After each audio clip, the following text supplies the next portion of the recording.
Hello students, आज मैं ई study vision channel की ओर से आपके लिए चैप्टर 6 लाइफ प्रोसेस, जो हमारा बायो का एक चैप्टर है क्लास 10th का, इसके सारे ही इंटेक्स क्वेश्चंस लेकर आई हूँ। चलिए तो बिना टाइम वेस्ट किए हम एक एक पेज के एक एक इंटेक्स क्वेश्चन को अच्छे से एक्सप्लेन करते हुए चलते हैं। प्लीज़ लास्ट तक मेरे साथ बने रहिएगा। चलो वन बाय वन करके अब हम करते हैं। फर्स्ट क्वेश्चन हमारा पेज नंबर 95 पर। पहला क्वेश्चन कह रहा है, why is diffusion insufficient to meet the oxygen requirement of multi cellular organism like humans. क्यों जो डिफ्यूजन प्रोसेस है ये इनसफिशिएंट होता है ऑक्सीजन की रिक्वायरमेंट को मीट करने के लिए मल्टी सेलुलर ऑर्गेनिज्म में। अब आपको मैं पहले ये बता दूं कि मल्टी सेलुलर ऑर्गेनिज्म क्या होते हैं और डिफ्यूजन क्या है। तो देखिए, जो मल्टी सेलुलर ऑर्गेनिज्म होते हैं वो ऑर्गेनिज्म हैं जो कि बहुत सारे सेल से मिलके बने हुए हैं, है ना। मल्टी मीन्स मैनी और सेलुलर मीन्स सेल्स। तो वो ऑर्गेनिज्म जो मैनी सेल से बने हुए हैं वो कहलाए जाते हैं मल्टी सेलुलर ऑर्गेनिज्म। जब वो ऑर्गेनिज्म जो मल्टी सेलुलर ऑर्गेनिज्म से मिलके बने हुए हैं तो इसका मतलब है बहुत सारे ग्रुप ऑफ टिश्यूज़ हो जाएंगे वहाँ पे, और टिश्यूज़ के ग्रुप होने के बाद ऑर्गन्स के ग्रुप हो जाएंगे और फिर वहाँ ऑर्गन सिस्टम के ग्रुप हो जाएंगे। तो इसका मतलब कहने का ये है कि जो मल्टी सेलुलर ऑर्गेनिज्म होते हैं उनकी बॉडी कैसी होती है, कॉम्प्लेक्स बॉडी होती है। और इनकी कॉम्प्लेक्स बॉडी में सिर्फ डिफ्यूजन से वर्क नहीं हो सकता। डिफ्यूजन सिर्फ वर्क होता है यूनिसेलुलर ऑर्गेनिज्म में होता है जिनमें सिंगल सेल्स पाई जाती हैं, ठीक है।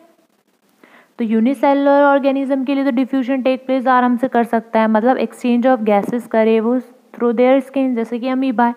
तो अमीबा में नॉर्मली जो हमारा डिफ्यूजन प्रोसेस टेक प्लेस कर सकता है और एक्सचेंज ऑफ गैसेस जो है हो सकती है डिफ्यूजन के थ्रू। लेकिन मल्टी सेलुलर में क्या है, अलग अलग ऑर्गेनिज्म बहुत सारे सेल से बने हुए हैं ये, और इनमें हर एक सेल जो है, हर एक टिश्यू जो है, हर एक ऑर्गन जो है वो अलग अलग स्पेसिफिक फंक्शन को करने के लिए स्पेशलाइज्ड हुआ है ऑलरेडी।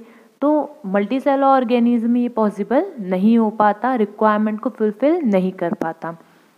डिफ्यूजन क्या होता है, एक्सचेंज इंटरमिक्सिंग ऑफ पार्टिकल्स, यहाँ पे एक्सचेंज करना गैसेस को, वो डिफ्यूजन कहलाया जाएगा। तो यहाँ पे मल्टी सेलुलर जो ऑर्गेनिज्म है जैसे कि हमारे ह्यूमंस हैं, इनमें जो बॉडी है इनकी कैसी है, बहुत कॉम्प्लेक्स है, बहुत बड़ी बॉडी भी है, बिग बॉडी भी है ना।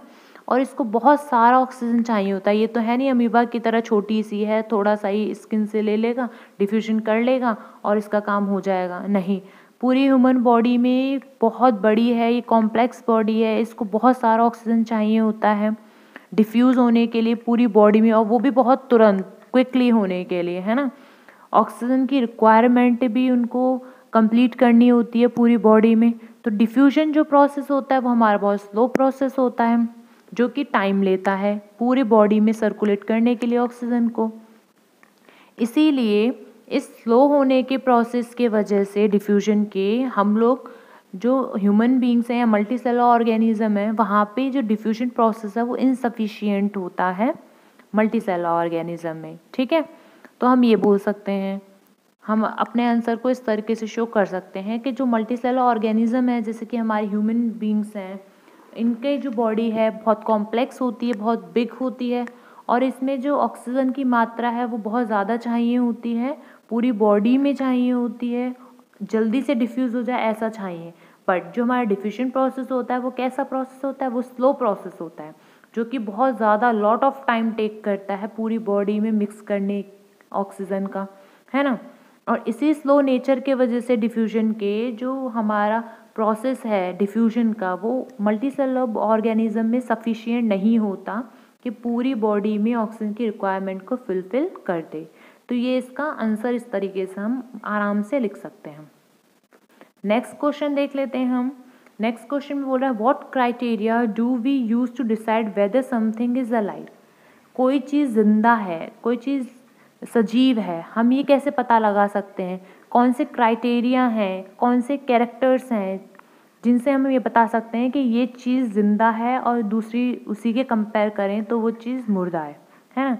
तो यहाँ पे जो मेन कैरेक्टर्स होते हैं सबको पता है कि कोई चीज़ ब्रीथ कर रही है, कोई चीज़ ग्रोथ कर रही है, कोई चीज़ रेस्पायर कर रही है, कोई चीज़ रिप्रोड्यूस कर रही है, कोई चीज़ मूव कर रही है। तो अगर ये सारे काम कर रहे हैं तो वो लिविंग है, मीन्स अलाइव है, और अगर नहीं कर रहे तो इसका मतलब वो डेड है, मीन्स नॉन लिविंग है। आई बात समझ? तो मेन जो क्राइटेरिया होंगे जो होते हैं डिसाइड करने के लिए कि कौन सी चीज़ अलाइव है, वो होते हैं हमारे ब्रीथिंग, ग्रोथ, रेस्पिरेशन और अदर विजिबल चेंजेस। जैसे बॉडी में चेंज हो रहा है, ग्रोथ हो रही है उसकी, बढ़ रहा है वो, इस तरीके से अगर ऐसा हो रहा है तो उसमें वो चीज़ें अलाइव हैं। But however some living things जो होती हैं will have changes that are not visible to our eyes. कभी कभी ऐसी भी होती हैं चेंजेस जो कि हम अपने आँखों से नहीं आसानी से पता लगा सकते, ठीक है। इसीलिए जो प्रेजेंस होती है लाइफ प्रोसेस की वो फंडामेंटल क्राइटेरिया है डिसाइड करने के लिए वेदर समथिंग इज अलाइव। कौन सा? लाइफ प्रोसेस, पूरा लाइफ प्रोसेस का जो हमारा, अगर हम लाइफ प्रोसेस को पूरा अच्छे से देख लेंगे तो फंडामेंटल क्राइटेरिया हो जाएगा कोई चीज़ अलाइव है कि नहीं पता लगाने के लिए, ठीक है। तो लाइफ प्रोसेस में क्या क्या बताया था मैंने आपको मैंने 4 वीडियो बना के दिखाए हैं, 4 पार्ट्स दिखाए हैं इसी चैप्टर के। उसमें क्या क्या टॉपिक बताया? Respiration, nutrition, respiration, excretion, transportation. अगर ये सारे ही लाइफ प्रोसेस हो रहे हैं किसी भी चीज़ में तो हम उसको बोल सकते हैं वो अलाइव है, और नहीं हो रहे तो वो अलाइव नहीं है, नॉन लिविंग है। नेक्स्ट क्वेश्चन देख लेते हैं। What are outside raw material use for by an organism? किसी ऑर्गेनिज्म के द्वारा जो यूज़ होते हैं रॉ मटेरियल कौन कौन से हैं? तो वेरियस आउटसाइड रॉ मटेरियल्स जो यूज़ किए जाते हैं ऑर्गेनिज्म के द्वारा वो होते हैं हमारे फूड को यूज़ किया जाता है कि वो सप्लाई करते हैं एनर्जी। ऑक्सीजन को यूज़ किया जाता है फूड को ब्रेक डाउन करने के लिए ताकि एनर्जी रिलीज हो सके, वहाँ से ऑब्टेन कर सके एनर्जी को। वाटर जो है वो यूज़ किया जाता है ताकि प्रॉपर डाइजेशन हो जाए, फूड का जो खाना खाया है वो डाइजेस्ट हो जाए और अदर फंक्शंस हमारी बॉडी में जो है वो अच्छे से काम करें। तो ये सारे ही हमारे जो हैं आउटसाइड रॉ मटेरियल्स हैं जो कि ऑर्गेनिज्म यूज़ करते हैं। Food, oxygen, water, food, oxygen, water, ये भी बता दिया क्यों क्यों काम आते हैं, कहाँ कहाँ इनका हम यूज़ करते हैं। फूड, वाटर, ऑक्सीजन, ये सारे ही हमारे क्या हैं? आउटसाइड रॉ मटेरियल हैं जो कि इंसान यूज़ करते हैं और इनसे कोई ना कोई वर्क इनका होता है। जैसे फूड है वो क्या देते हैं? एनर्जी देते हैं। ऑक्सीजन क्या करते हैं? ब्रेक डाउन करते हैं फूड को ताकि एनर्जी मिले। वाटर से प्रॉपर डाइजेशन हो जाता है फूड का और हमारी बॉडी के सारे फंक्शंस भी अच्छे से होते हैं। तो ये तीनों हमारे फूड, ऑक्सीजन, वाटर जो हैं वो आउटसाइड रॉ मटेरियल्स हैं। नेक्स्ट क्वेश्चन देख लेते हैं हम। नेक्स्ट क्वेश्चन में बोल रहा है what processes would you consider essential for maintaining life? Life को मेंटेन करने के लिए कौन से प्रोसेस जो हैं वो एसेंशियल हैं? तो जो मैंने आपको पूरे चारों पार्ट्स बताए वो चारों ही पार्ट्स बहुत इंपॉर्टेंट है लाइफ प्रोसेस के लिए। पहले ही बता चुका है मैंने आपको। लाइफ प्रोसेस वो कौन कौन से हैं? न्यूट्रिशन है, रेस्पिरेशन है, ट्रांसपोर्टेशन और एक्सक्रीशन। ये चारों ही पार्ट जो हैं लाइफ प्रोसेस के एसेंशियल प्रोसेस हैं लाइफ को मेंटेन करने के, ठीक है। अब पेज नंबर 101 पर हमारा डिफरेंस है ऑटोट्रॉपिक न्यूट्रिशन और हेटरोट्रॉपिक न्यूट्रिशन में। ये मैंने आपको न्यूट्रिशन वाली वीडियो जो पहली वीडियो थी उसमें बहुत अच्छे से क्लियर कर दिया था इनका डिफरेंस, बट इंडेक्स क्वेश्चन में आया है तो फिर से हम उसको डिफ्रेंशिएट कर लेते हैं, कोई बात नहीं। ऑटोट्रॉपिक न्यूट्रिशन सबको पता है, वो न्यूट्रिशन जो कि प्लांट्स के द्वारा होता है। हेटरोट्रॉपिक न्यूट्रिशन वो न्यूट्रिशन जो कि एनिमल्स के द्वारा होता है। ऑटोट्रॉपिक न्यूट्रिशन में अपना खाना खुद बनाते हैं ये ऑर्गेनिज्म, और हेटरोट्रॉपिक न्यूट्रिशन में ये ऑर्गेनिज्म दूसरों पे डिपेंड होते हैं अपने खाने के लिए, है ना। ऑटोट्रॉपिक न्यूट्रिशन में क्लोरोफिल एसेंशियल होती है जबकि हेटरोट्रॉपिक न्यूट्रिशन में क्लोरोफिल एसेंशियल नहीं होती, है ना। अब ऑटोट्रॉपिक न्यूट्रिशन में और भी एग्जांपल्स दे सकते हैं, जैसे ग्रीन प्लांट्स हो गया, बैक्टीरिया हो गया। हेटरोट्रॉपिक न्यूट्रिशन में एग्जांपल देख सकते हैं हम जितने भी एनिमल्स हैं, फंजाई हैं, बैक्टीरिया हैं, वो सारे ही हमारे हेटरोट्रॉपिक मोड ऑफ न्यूट्रिशन को रखती हैं। तो वन बाय वन करके अब इसमें जो दिया हुआ है हम ये देख लेते हैं। ऑटोट्रॉपिक न्यूट्रिशन में organism prepare its own food and is not dependent on any other organism. वही बताया जो मैंने आपको कि इसमें ऑर्गेनिज्म जो अपना खाना खुद बनाते हैं, दूसरों पे डिपेंड नहीं होते। जबकि हेटेरोट्रॉपिक न्यूट्रिशन में अपना खाना वो दूसरों से लेते हैं, अपना खाना खुद प्रिपेयर नहीं करते। ऑटोट्रॉपिक न्यूट्रिशन में फूड जो है प्रिपेयर्ड होता है carbon dioxide, water, sunlight, photosynthesis. सबको पता है फोटोसिंथेसिस वाला जो प्रोसेस है वही यूज़ करते हैं ऑटोट्रॉपिक न्यूट्रिशन में। जबकि हेटेरोट्रॉपिक न्यूट्रिशन में कोई फोटोसिंथेसिस का प्रोसेस नहीं होता। इसमें कार्बन डाइऑक्साइड, वाटर, सनलाइट जो है प्रिपेयर नहीं की जा सकती। ऑटोट्रॉपिक न्यूट्रिशन में क्लोरोफिल जो है एसेंशियल होती है खाना बनाने के लिए। हेटेरोट्रॉपिक न्यूट्रिशन में क्लोरोफिल की कोई नीड नहीं होती है। इसमें जो एग्जांपल है ग्रीन प्लांट्स हैं, बैक्टीरिया हैं, ऑटोट्रॉपिक मोड ऑफ न्यूट्रिशन लेते हैं ये सारी चीज़ें। जबकि हमारे जितने भी एनिमल्स, फंजाई, मोस्ट बैक्टीरिया आते हैं वो हेटेरोट्रॉपिक मोड ऑफ न्यूट्रिशन में आते हैं। तो ये आपके हो गए ऑटोट्रॉपिक और हेटेरोट्रॉपिक न्यूट्रिशन के बीच में डिफरेंस। अब हम नेक्स्ट क्वेश्चन देख लेते हैं। इस क्वेश्चन में बोल रहा है where do plants get each of the raw material required for photosynthesis. पहले आपको ये पता होना चाहिए फोटोसिंथेसिस कौन सा प्रोसेस है। तो फोटोसिंथेसिस वो प्रोसेस जिससे कि प्लांट्स अपना खाना खुद बनाते हैं, है ना। और यूज़ क्या क्या करते हैं, फोटो मीन्स लाइट का यूज़ करते हैं, मतलब सन की लाइट का यूज़ करते हैं तो सनलाइट यूज़ करते हैं। कार्बन डाइऑक्साइड यूज़ करते हैं, वाटर यूज़ करते हैं, क्लोरोफिल यूज़ करते हैं। ये तो खुद प्लांट्स में ही होती हैं क्लोरोफिल, है ना। ये सारी चीज़ें चाहिए होती है फोटोसिंथेसिस के लिए। तो हमें यही पूछा है कि कौन सी चीज़ें जो हैं चाहिए होती हैं फोटोसिंथेसिस के लिए और कहाँ से प्लांट्स जो है लेते हैं इन सब चीज़ों को। तो देखिए कार्बन डाइऑक्साइड चाहिए होता है, वाटर चाहिए होता है, सनलाइट चाहिए होता है, क्लोरोफिल चाहिए होती है। जो कार्बन डाइऑक्साइड है, प्लांट्स कार्बन डाइऑक्साइड को एनवायरनमेंट से ले लेते हैं डायरेक्टली, क्योंकि उनके लीव्स जो होती हैं उनमें पाई जाती हैं स्टोमेटा जो है, स्टोमेटा के थ्रू जो है प्लांट जो कार्बन डाइऑक्साइड गैस को ले लेता है। फिर वाटर, पता है रूट से क्या आता है, पानी और मिनरल। वाटर एंड मिनरल जो है वो सॉइल में जो पानी है वो रूट से एब्जॉर्ब कर लेते हैं प्लांट के और वाटर मिल जाता है। सनलाइट सबको ही पता है कि सन से हमें मिलती है सनलाइट। क्लोरोफिल भी सबको पता है कि हमारी जो ग्रीन लीव्स होती हैं उनमें ग्रीन पिगमेंट होता है जिसको बोलते हैं हम क्लोरोफिल, है ना, जो कि क्लोरोप्लास्ट में मिलता है और उसी के वजह से क्लोरोफिल जो है हमें मिलती है और खाना फोटोसिंथेसिस के प्रोसेस से मिलता है। ठीक है, तो ये हमारे थे कहाँ कहाँ से चीज़ें मिलती हैं रॉ मटेरियल्स फोटोसिंथेसिस के लिए। अब नेक्स्ट क्वेश्चन देख लेते हैं, what is the role of the acid in our stomach. हमारे स्टमक में HCl हाइड्रोक्लोरिक एसिड पाया जाता है। तो इस हाइड्रोक्लोरिक एसिड का क्या रोल है हमारे स्टमक के अंदर। तो मेनली हमारा जो फूड होता है उसको एसिडिक मीडियम में बनाने के लिए, क्योंकि ये HCl है हमारा क्या है, एसिड है, तो हमारे जो फूड है उसको क्या बनाता है, ये एसिडिक बना देता है। उसका जो मीडियम है फूड का वो एसिडिक में चेंज कर देता है। और ये आप याद रखिए कि जितना ज़्यादा एसिडिक होगा उतना ही जल्दी पचेगा खाना, बट ज़्यादा भी एसिडिक होता है तो एसिडिटी प्रोड्यूस हो जाती है। तो एक लिमिट में होना चाहिए, है ना। और हमारे पेट में जितने भी बैक्टीरिया प्रोड्यूस होते हैं उनको भी किल करने का काम कौन करता है, हाइड्रोक्लोरिक एसिड ही करता है। तो ये मेन दो रोल्स हैं हमारे स्टमक में जो HCl प्रोड्यूस होता है, एसिड प्रोड्यूस होता है, ये काम करता है। सबसे पहले तो टू मेक एसिडिक मीडियम बनाने में जो कि काम आता है activation of the enzyme pepsin का एंजाइम जो है हमारे एक पेप्सिन नाम का एंजाइम पाया जाता है। और ये क्या करता है, पेप्सिन प्रोटीन को वो करता है, डाइजेस्ट करता है, हेल्प करता है प्रोटीन को डाइजेस्ट करने में। ठीक है, और बैक्टीरिया को किल करने में भी काम आता है हमारा हाइड्रोक्लोरिक एसिड। नेक्स्ट क्वेश्चन देख लेते हैं,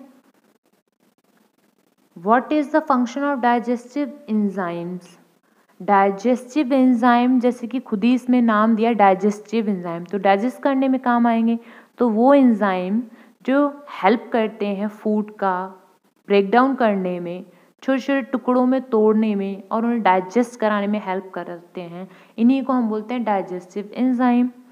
तो डाइजेस्टिव एंजाइम्स जो हैं, जैसे कि अमाइलेज हो गया, लिपेज हो गया, पेप्सिन, ट्रिप्सिन, ये सारे ही हमारे क्या हैं, डाइजेस्टिव एंजाइम्स हैं। ये हेल्प करते हैं हमारे ब्रेक डाउन करने में कॉम्प्लेक्स फूड को छोटे छोटे सिंपल छोटे छोटे टुकड़ों में, और यही जो हमारे सिंपल पार्टिकल्स होते हैं इनको एब्जॉर्ब किया जाता है ब्लड के थ्रू, और ब्लड में जब एब्जॉर्ब हो जाते हैं तो ट्रांसपोर्ट किया जाता है बाकी के पूरी बॉडी के सेल्स में। तो ये हमारा फंक्शन होता है डाइजेस्टिव एंजाइम्स का। नेक्स्ट क्वेश्चन देख लेते हैं, how is the small intestine design to absorb digested food. बहुत इंपॉर्टेंट क्वेश्चन है ये कि किस तरीके से जो हमारा स्मॉल इंटेस्टाइन है डिज़ाइन हुआ है कि फूड को डाइजेस्ट कर सके, एब्जॉर्ब कर सके फूड को। तो पता है स्मॉल इंटेस्टाइन में बहुत फिंगर लाइक प्रोजेक्शन पाए जाते हैं जिनको विलाई बोलते हैं, millions of finger like projection पाए जाते हैं, ठीक है, उनको हम बोलते हैं विलाई। और यही जो विलाई होते हैं वो स्टमक की जो स्मॉल इंटेस्टाइन होते हैं उनके सरफेस एरिया को बढ़ा देते हैं ताकि फूड का एब्जॉर्प्शन और आसानी से हो सके, अच्छे से हो सके, ठीक है। तो ये हमारे विलाई होते हैं स्मॉल इंटेस्टाइन में, वो काम करते हैं एब्जॉर्ब करने में डाइजेस्टेड फूड को। तो ये देखिए जो हमारे स्मॉल इंटेस्टाइन है उसमें millions of tiny finger like projection होते हैं जिनको हम बोलते हैं विलाई। ये जो विलाई हैं वो इंक्रीज कर देते हैं सरफेस एरिया को और मोर एफिशिएंट फूड एब्जॉर्प्शन में काम आते हैं। Within these villi many blood vessels are present that absorb the digested food and carry it to the blood stream. Villi के साथ साथ विलाई में बहुत सारी अदर ब्लड वेसल भी पाई जाती हैं जो कि एब्जॉर्ब कर लेती हैं डाइजेस्टेड फूड को और उसको ब्लड स्ट्रीम में कैरी करती हैं। और इसी ब्लड स्ट्रीम से जो एब्जॉर्ब फूड होता है वो डिलीवर होता है हर सेल में, पूरी बॉडी के एक एक सेल में डिलीवर होता है। तो इस तरीके से जो हमारा स्मॉल इंटेस्टाइन है वो डिज़ाइन किया जाता है डाइजेस्टेड फूड को एब्जॉर्ब करने के लिए। इस तरीके से इसकी डायग्राम भी बनी हुई है, ये है ब्लड हमारी विलाई है, एक विलाई बना के दिखा दिए फिंगर लाइक प्रोजेक्शन, देखिए फिंगर लाइक दिख रही है ना, इस तरीके से होती है। इसमें ब्लड कैपिलरीज पाई जाती हैं, इसके ऊपर का जो डायग्राम दिख रहा होगा आपको। तो इस तरीके से ये हमारी पाई जाती हैं किसमें, स्मॉल इंटेस्टाइन में पाई जाती हैं, जो कि सरफेस एरिया को बढ़ा देती हैं स्मॉल इंटेस्टाइन के और एब्जॉर्प्शन को ईजी बना देती हैं। अब हम पेज नंबर 105 में जो क्वेश्चन हैं उनको कर लेते हैं। पहला क्वेश्चन कह रहा है what advantage over an aquatic organism does a terrestrial organism have a regard to obtaining oxygen for respiration. Question में देखिए एक्वाटिक ऑर्गेनिज्म के बारे में बोला है और टेरेस्ट्रियल ऑर्गेनिज्म के बारे में बोला है कि जो एक्वाटिक ऑर्गेनिज्म सबको पता है जो पानी में रहते हैं वो ऑर्गेनिज्म, टेरेस्ट्रियल पता है जो लैंड पर रहते हैं वो टेरेस्ट्रियल होते हैं। तो यही बोला है कि जो हमारे एक्वाटिक ऑर्गेनिज्म होते हैं वो किस तरीके से टेरेस्ट्रियल ऑर्गेनिज्म पर एडवांटेज मतलब ज़्यादा फ़ायदा होता है उनका कि वो रेस्पिरेशन आराम से कर सकते हैं, ऑक्सीजन को ले सकते हैं आराम से रेस्पिरेशन के लिए। तो जो हमारे टेरेस्ट्रियल ऑर्गेनिज्म होते हैं वो ब्रीथ करते हैं एटमॉस्फेरिक ऑक्सीजन के थ्रू, जो कि कहाँ पाया जाता है, हमारे एटमॉस्फेयर सराउंडिंग में जो एयर है उसमें मिक्स्ड होता है ऑक्सीजन, उसमें पाया जाता है। जबकि हमारे जो एक्वाटिक ऑर्गेनिज्म होते हैं वो डायरेक्टली कहाँ से लेते हैं ऑक्सीजन, वो पानी में घुला हुआ जो ऑक्सीजन है H2O ऑक्सीजन जो है वो वहाँ से लेते हैं, पानी में जो डिजॉल्व ऑक्सीजन है वहाँ से लेते हैं। तो जो ऑक्सीजन लेवल होता है वो एटमॉस्फेयर में हाई होता है, जबकि अगर हम कंपेयर करें वाटर से तो किस में हाई होता है, ऑक्सीजन एटमॉस्फेयर में 21% होता है ना। तो हमारा जो है एटमॉस्फेयर में 21% होता है ऑक्सीजन, जबकि अगर हम बात करें वाटर में तो कम होता है। इसीलिए जो टेरेस्ट्रियल ऑर्गेनिज्म होते हैं उनको जल्दी जल्दी बार बार करने की ज़रूरत नहीं पड़ती है, फास्टली ब्रीथ करने की ज़रूरत नहीं पड़ती है। जबकि एक्वाटिक एनिमल आपने देखा होगा, जो फ़िश है वो बहुत जल्दी जल्दी ब्रीथ करती है। फिश है तो गिल्स के थ्रू करते हैं वो ब्रीथ, बहुत फास्टली वो मुंह खोल के ज़्यादा से ज़्यादा लेने की कोशिश करती है ऑक्सीजन को। तो यही हमारा जो है एक्वाटिक ऑर्गेनिज्म के ऊपर जो टेरेस्ट्रियल ऑर्गेनिज्म का फ़ायदा है वो यही फ़ायदा है कि किस तरीके से वो लेते हैं ऑक्सीजन को।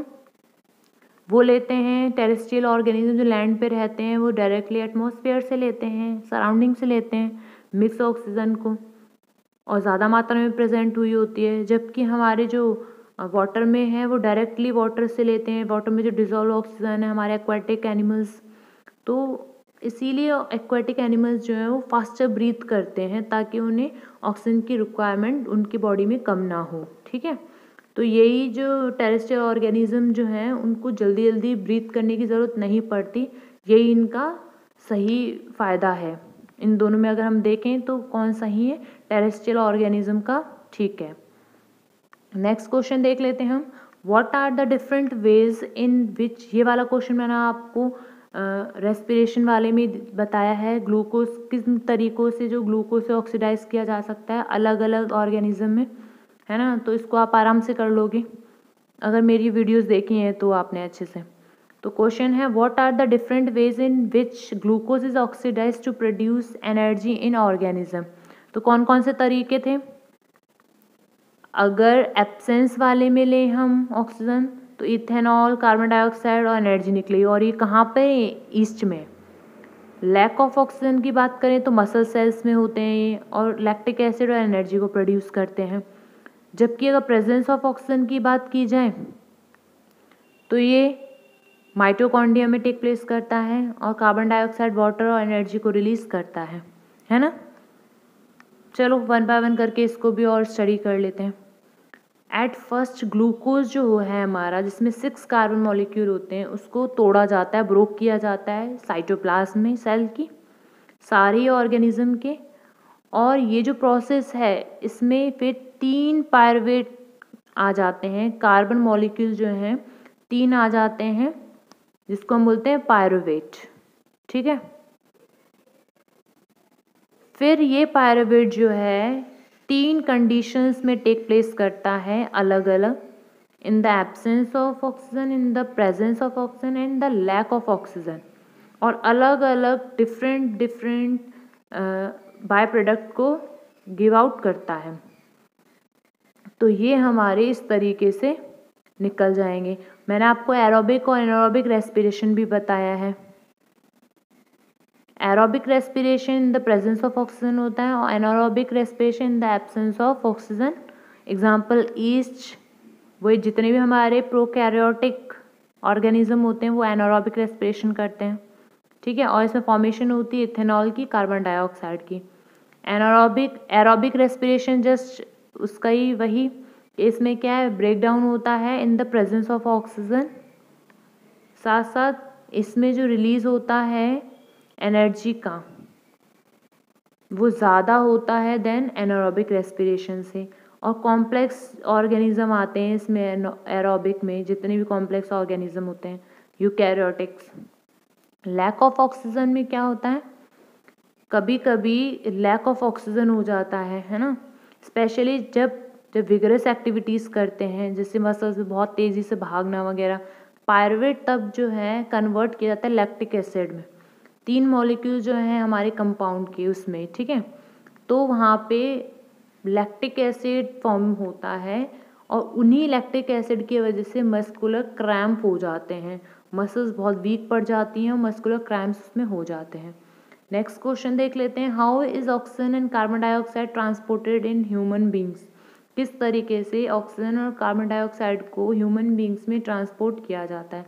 तो ऑक्सीजन को कैसे ट्रांसपोर्ट किया जाता है, हीमोग्लोबिन नाम का ग्रीन पिगमेंट, वो हीमोग्लोबिन नाम का रेड पिगमेंट होता है हमारे ब्लड में, इसीलिए हमारा ब्लड जो है वो रेड कलर का होता है। तो यही हीमोग्लोबिन जो प्रेजेंट होता है ब्लड में वो टेक करता है ऑक्सीजन को एयर से लंग्स में, और फिर जो है कैरी करता है ऑक्सीजन को पूरे टिश्यू में, पूरे सेल्स में, ठीक है। और कार्बन डाइऑक्साइड को कैसे ट्रांसपोर्ट करता है? कार्बन डाइऑक्साइड जो है वो मोर सॉल्युबल होता है वाटर में, इसीलिए ये मोस्टली ट्रांसपोर्टेड होते हैं बॉडी टिश्यूज से, ठीक है, क्योंकि ये ज़्यादा सॉल्युबल होते हैं वाटर में, इसीलिए आसानी से ट्रांसपोर्टेड हो जाते हैं बॉडी टिश्यूज से डिजॉल्विंग फॉर्म में, पूरे ब्लड प्लाज्मा में आराम से हो जाते हैं। नेक्स्ट क्वेश्चन देख लेते हैं हम। How are the lungs design in the human beings to maximise the area of, ये भी इम्पॉर्टेंट क्वेश्चन है कि जो हमारी लंग्स हैं वो किस तरीके से डिज़ाइन होती हैं, लंग्स जो है वो किस तरीके से डिज़ाइन होती हैं। इसमें क्या पाई जाती हैं? एल्वियोलीज पाई जाती हैं लंग्स में, छोटे छोटे बैलून लाइक स्ट्रक्चर होते हैं, है ना। तो यही सरफेस एरिया को बढ़ा देती हैं और गैस के एक्सचेंज को टेक प्लेस करती हैं। तो विद इन द लंग्स जो एयर पैसेज होते हैं वो डिवाइड होते हैं दो स्मॉलर ट्यूब्स में, जिन्हें हम ब्रोंकाई बोलते हैं। ये मैंने आपको रेस्पिरेशन वाले में बहुत अच्छे से पढ़ाया हुआ है, उस वीडियो को देखिएगा आप, रेस्पिरेशन बहुत अच्छे से इसका एक्सप्लेन किया है। ब्रोंकाई में जो कि फिर ब्रोंक्यूल्स में छोटे छोटे और उसमें डिवाइड हो जाती हैं, और फिर ये एल्वियोली लाइक स्ट्रक्चर में अलग अलग शो होती है। यही ब्रोंक्यूल्स जो है टर्मिनेट हो जाती है बैलून लाइक स्ट्रक्चर में, जिन्हें हम बोलते हैं एल्वियोली।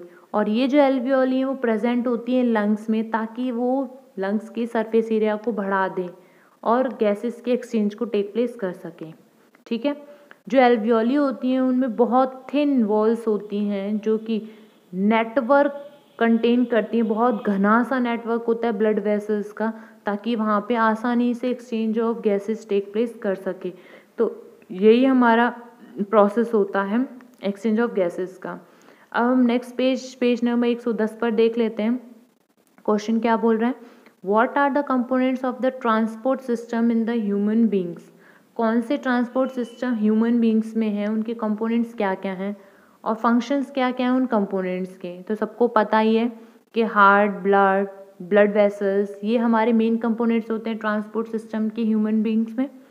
और फंक्शंस क्या हैं? हार्ट जो है वो पंप कराता है ऑक्सीजनेटेड ब्लड को पूरी बॉडी में, और डीऑक्सीजनेटेड ब्लड को बॉडी से खींचकर लंग्स में डालता है ताकि ऑक्सीजनेटेड हो जाए। वो ट्रांसपोर्टेशन वाली वीडियो में बताया मैंने आपको बहुत अच्छे से। ब्लड क्या करता है? ब्लड पूरी बॉडी में ऑक्सीजन को, न्यूट्रिएंट्स को, कार्बन डाइऑक्साइड को ट्रांसपोर्ट कराता है। ब्लड वेसल्स जो हैं, जैसे आर्टरीज हो गया, वीन्स हो गया, कैपिलरीज हो गई, ये पूरी बॉडी में ब्लड को पहुंचाने में काम करती हैं। तो ये थे फंक्शंस इनके। अब नेक्स्ट क्वेश्चन देख लेते हैं। Why it is necessary to separate deoxygenated blood and oxygenated blood in mammals and birds? Oxygenated और डीऑक्सीजनेटेड ब्लड हमने देखा चैम्बर पाए जाते हैं 4। इस वाले पार्ट में सारा ही डीऑक्सीजनेटेड ब्लड था और इस वाले पार्ट में सारा ही ऑक्सीजनेटेड ब्लड था। तो ऑक्सीजनेटेड और डीऑक्सीजनेटेड ब्लड को सेपरेशन की ज़रूरत क्या पड़ती है? खुद सोचिए, अगर इंटरमिक्सिंग हो जाएगी दोनों की तो पता ही नहीं चलेगा क्या ऑक्सीजनेटेड है क्या डीऑक्सीजनेटेड है ना। तो इसमें क्या होता है, जो सेपरेशन होता है हमारा ऑक्सीजनेटेड और डीऑक्सीजनेटेड ब्लड का, इसी की वजह से जो ऑक्सीजन है उसका सप्लाई हो पाता है बॉडी में। और यही सिस्टम जो है यूज़फुल होता है एनिमल्स में, जिनके पास हाई एनर्जी रिक्वायरमेंट होती है। जो एनिमल्स हैं, ह्यूमन बींग्स हैं, इनको हाई एनर्जी चाहिए होती है काम करने के लिए, है ना। इसीलिए यहाँ पे ऑक्सीजनेटेड ब्लड में जल्दी जल्दी फूड का मिलना और पूरी बॉडी में ट्रांसपोर्ट होना बहुत ज़रूरी होता है। जो मैमल्स हैं जैसे बर्ड्स हैं, ये तो इनको तो कॉन्स्टेंटली नीड होती है ऑक्सीजन की टू गेट एनर्जी, ताकि जल्दी अपना काम कर सकें, अपनी बॉडी के टेम्परेचर को मेंटेन कर सकें। बट जो ह्यूमन बींग्स होते हैं उनमें बहुत ज़्यादा चाहिए होती है, ठीक है। तो हम इसको इस तरीके से बोल सकते हैं। हाँ, तो मैं आपको क्या बता रही थी, मैं आपको बता रही थी क्यों नेसेसरी होता है सेपरेट करने के लिए ऑक्सीजनेटेड डीऑक्सीजनेटेड ब्लड को मैमल्स में और बर्ड्स में। तो जो हमारे सेपरेशन होता है ऑक्सीजनेटेड डीऑक्सीजनेटेड ब्लड का, वो अलाउ करता है गुड सप्लाई ऑक्सीजन की पूरी बॉडी में। यही जो सिस्टम है वो यूज़फुल होता है एनिमल्स में, जिनमें कि हाई एनर्जी रिक्वायरमेंट होती है ऑक्सीजन की, एयर की। मैमल्स और जो बर्ड्स होते हैं वो कॉन्स्टेंटली उनको ऑक्सीजन की ज़रूरत होती है ताकि वो एनर्जी को ले सकें, अपनी बॉडी टेम्परेचर को कांस्टेंट कर सकें मेंटेन करके, ठीक है। तो इसलिए जो हमारे सेपरेशन की ज़रूरत होती है ऑक्सीजनेटेड डीऑक्सीजनेटेड ब्लड की। अब नेक्स्ट क्वेश्चन देख लेते हैं। नेक्स्ट क्वेश्चन में कह रहा है कि what are the components of the transport system in highly organised plants. Highly organised plants में हमारे कौन से ट्रांसपोर्टेशन के सिस्टम होते हैं? तो मैंने आपको ऑलरेडी बताए हुए हैं, जाइलम और फ्लोएम होते हैं हमारे transportation system in plant. Xylem क्या करता है, रूट्स से पूरे प्लांट की बॉडी में ट्रांसपोर्ट कराता है वाटर एंड मिनरल को, जबकि फ्लोएम जो है वो फूड को लीव्स से पूरे प्लांट की बॉडी में फूड को ट्रांसफ़र कराता है, ट्रांसपोर्ट कराता है ना। तो यही चीज़ें हैं जो मैं आपको ऑलरेडी बता चुकी हूँ। दो टाइप्स होते हैं कंडक्टिंग टिश्यूज़ की जो हाईली ऑर्गेनाइज्ड प्लांट में होते हैं, जो ट्रांसपोर्ट को कैरी कराते हैं। वो हमारे हैं xylem and phloem. Xylem conduct कराता है वाटर मिनरल्स को रूट से पूरे प्लांट की बॉडी में, जबकि फ्लोएम जो है ट्रांसपोर्ट कराता है फूड को पूरी बॉडी में, प्लांट की लीव से पूरे other parts of the body of the plant में। किस तरीके से, नेक्स्ट क्वेश्चन हमारा, how are water and mineral transported in plants. किस तरीके से वाटर एंड मिनरल ट्रांसपोर्ट होता है प्लांट्स में? तो मैंने आपको बताया वाटर एंड मिनरल जो है रूट्स होती हैं प्लांट की, उनके थ्रू पूरे प्लांट्स की बॉडी में पहुंचता है। एक्चुअली में क्या होता है, जो हमारे वाटर और मिनरल्स होते हैं ट्रांसपोर्ट जाइलम के थ्रू होते हैं। जाइलम सेल्स जो होती हैं उनमें सॉइल में जो पाई जाती हैं, रूट्स में पाई जाती हैं हमारी, टू द लीव्स में। और ये जो जाइलम सेल्स होती हैं रूट्स स्टेम की एंड लीव्स की, ये आपस में इंटरकनेक्टेड होती हैं और एक कंडक्टिंग चैनल बना लेती हैं जो कि पूरे पार्ट में चला जाता है प्लांट की।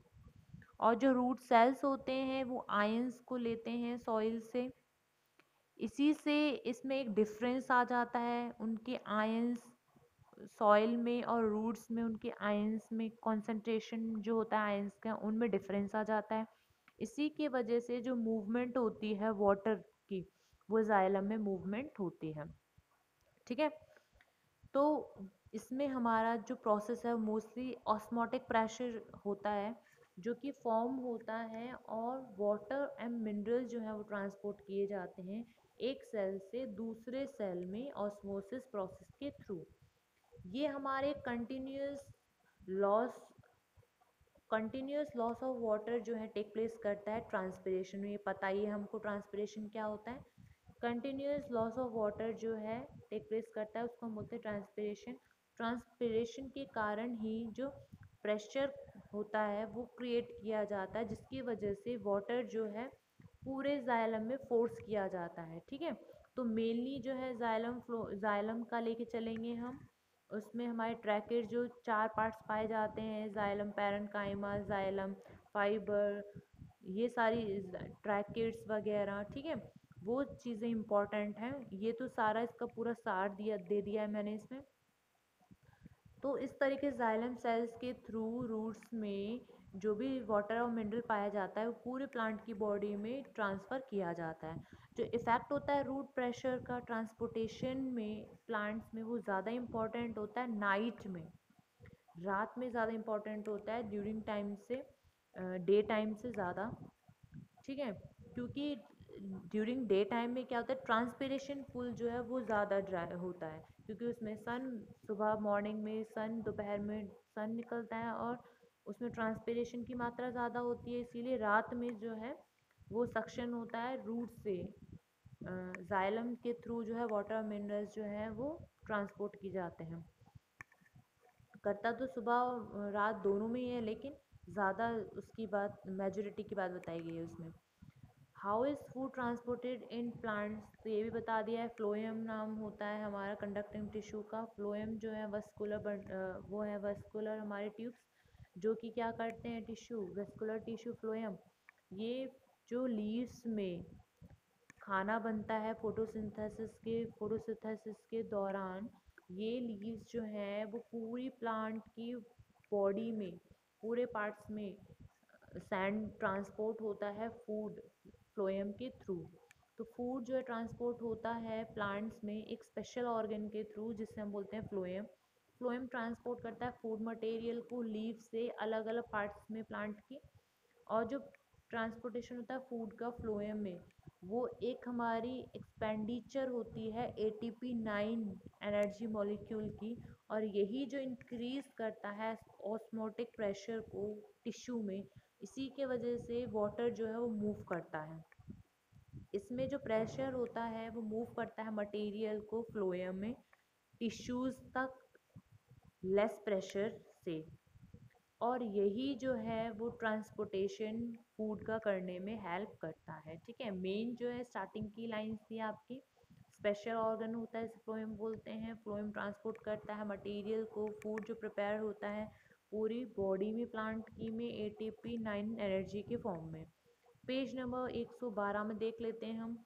बहुत इंपॉर्टेंट क्वेश्चन है, हमें नेफ्रॉन के स्ट्रक्चर को बताना है, फंक्शन उसका बताना है, डिस्क्राइब करना है। तो नेफ्रॉन्स क्या था, ये हमारे मिलियंस ऑफ फिल्ट्रेशन यूनिट्स थी हमारी नेफ्रॉन्स, जो कि किडनी में पाई जाती हैं, बहुत ज़्यादा होती है नंबर्स में। सम सब्सटेंस जो होते हैं वो क्या करते हैं, इनिशियल फिल्ट्रेट करते हैं, जैसे कि ग्लूकोज, अमीनो एसिड्स को, सॉल्ट को, मेजर अमाउंट ऑफ वाटर को। ये सेलेक्टिवली एब्जॉर्ब किया जाता है urine flow along the tube में जाने के लिए। तो नेफ्रॉन्स क्या होती है, फिल्ट्रेशन यूनिट होती है किडनी की नेफ्रॉन्स हमारी।